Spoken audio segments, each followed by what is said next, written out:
A few moments later. Hello guys, nandito ako sa Paris ngayon. Magkakaroon ako ng demo. Yung 10 protocols natin tinatawag sa aking pinsan na si Rico Saplala from Paris with Love. Bumiyahe tayo from London. So siya yung unang kliyente natin for today. Gagawin natin yung, of course, charge water natin na 1 minute. So mag-charge tayo ng tubig ng 1 minute. After that, gagawin natin yung 10 basic protocols. Siyempre, bago natin gamitin yung device, yung usual na ginagawa natin, kailangan tanungin natin muna yung kliyente natin kung ano yung gusto niyang i-address para ang Hytera Care Classic na gamit natin sa kanya ngayon. Tanungin natin kung ano yung kailangan niyang ipa-address sa kanyang katawan, kung ano yung mga karamdaman niya. Yan, tapos lang natin yung 1 minute na ano natin, yan. So, yun, ano natin yung 1 minute. So, magkaroon muna tayo ng short interview. Ano yung mga karamdaman na kasalukuyan gusto mong makatulong ang Hytera sa'yo na mawala yan? Yung most painful part na sa mga kamay, dito sa likod, at saka dito sa may binti. So, yun, yung kamay dito mismo, sa sa palm. palm. Wala ka namang yung carpal tunnel na tinatawag. Yung carpal tunnel kasi yung parang minsan namamalid yung mga daliri, yung mga ganun. Tapos medyo parang nanginginig. Hindi lang yun, pero yung minsan yung parang naglalak. Naglalak. So parang ganun yun naman, di ba? Yung parang pag naglalak siya, di ba? Parang magandang carpal tunnel. O pag marami Syndrome. kasi yung trabaho, Oo. pag napagod na, tapos biglang parang maglalak sila, yung masakit. Bigyan ko lang kayo ng idea kasi yung trabaho niya before is nag-painting, no? Tapos siya ng Naglilinis ng mga renovation, opisina. opisina, ganyan.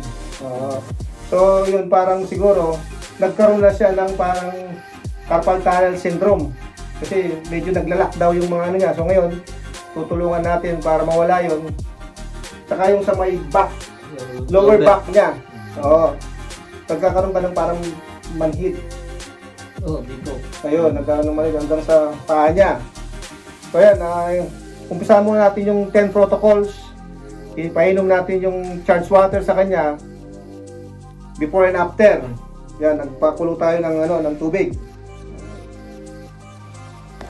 So yan, start natin yung basic protocol. Mag-start tayo sa palm, sa sole, behind the knee, and then sa groin niya, and then sa armpit, and then sa limb, sa head, and then sa back, sa kanyang spine, and then focus natin yung mga karamdaman niya after ng 10 protocols. So, watch it lang guys. Salamat sa inyong paggantabay. Mag-start na tayo sa kanyang palm and sole ng tig 2 minutes muna to introduce Hytera Care sa kanya. Para sa kanyang karamdaman. Mainit pala, parang Yung init na yun yung papasok sa mo, sa bone. At saka ang blood circulation mo, na yung daloy.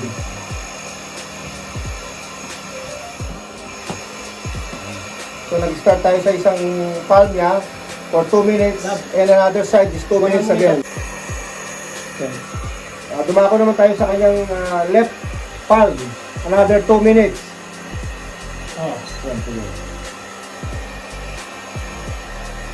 Sa mga viewers natin guys, follow lang lagi natin yung protocol para ma-achieve natin yung goal natin sa ating mga kliyente. Para ma-feel better sila. Kasi pag hindi natin sinunod yung protocol, hindi rin natin makukuha yung proper katawan. Kasi parang tayo rin ang mahirap pag dinadaya natin sarili natin. Oo. Kasi kailangan, yun kasi ang proper procedure ng paggamit ng Hytera. Sa classic, yun ang talagang procedure. Tapos na yung dalawang palm ng left and right. So nandito na tayo sa sole niya. Yan, always circular motion lang. Saka yung mabagal para mas maganda. Yan.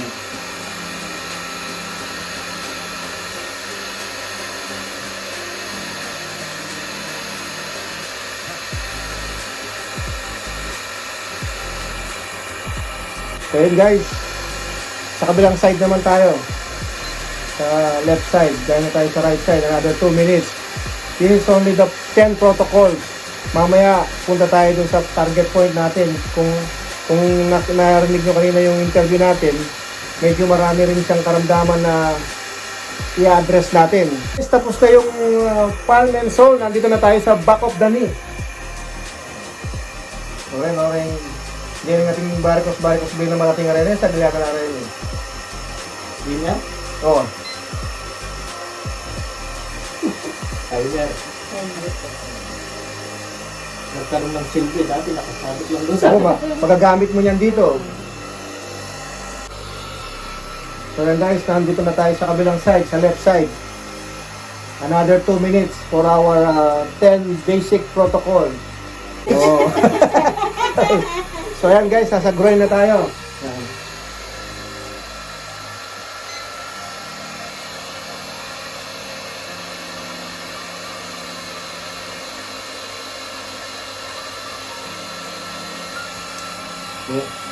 Hindi, kita cellphone ko. Tingnan tayo. Ang conversion, tingnan mo. Mamaya na lang. Sige, yan, nasa left side na tayo ng groin niya. Mamaya na lang kahit magkano kasi mag-get ko na eh. Gusto natin yung groin niya from left and right. So nandito na tayo sa may handpit niya. Kilikili. Ayan. Sabayan mo lang sayaw. Ilang side naman po tayo. Yan. Ito, nasa lip na tayo. Kaya naman, natin mo, migraine. Kenny. Migraine, yan. Yan guys, nasa kabilang side na tayo. Right side. Ay, left side. Oh. Tapos yung sa nekwet. Yan guys, nasa forehead na tayo.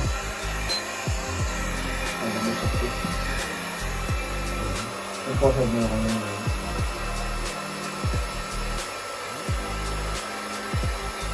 Parang nag-blow, dry blower lang. Dito na po tayo sa back of the head na. Yaman kayo gulo.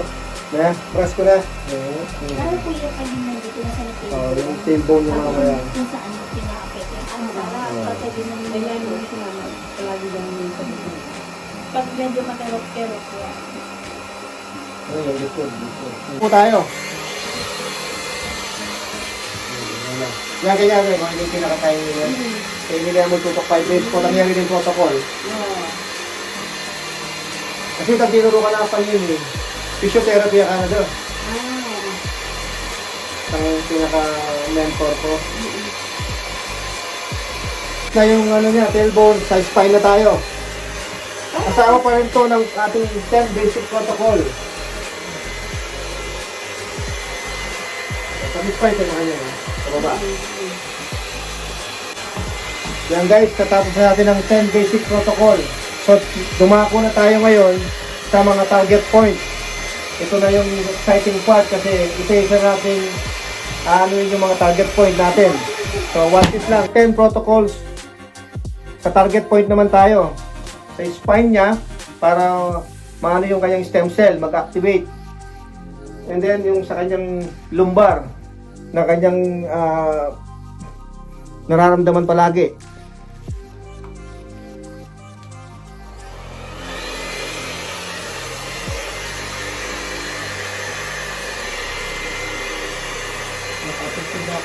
Yun, happy na kayo yun. Patugtog na kanya, may kailong ba natin, ano mo, kapag packet.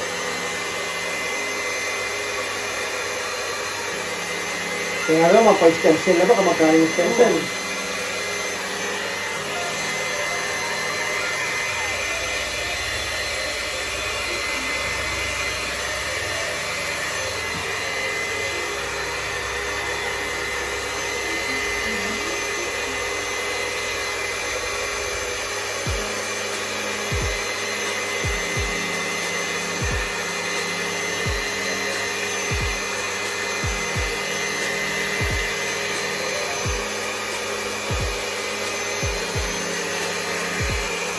Kaya titig. Ayan, focus na tayo sa kanyang palm. Another 5 minutes. Para matanggal yung parang nag-ano siya, nag-lalak. Putakin yung natin ko yung mag-elasticity na rin doon ang kaya. Nilakot ang balang stick na kaya.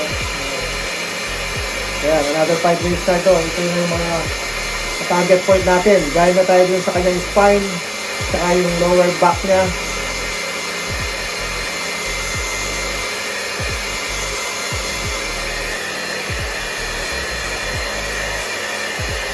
Ano yung Jenny na pwede? Pwede rin, tuloy ko kayo natin. Kaya, isang 5 minutes na natin yung kumbaga hindi kita ka mag-focus ka pa.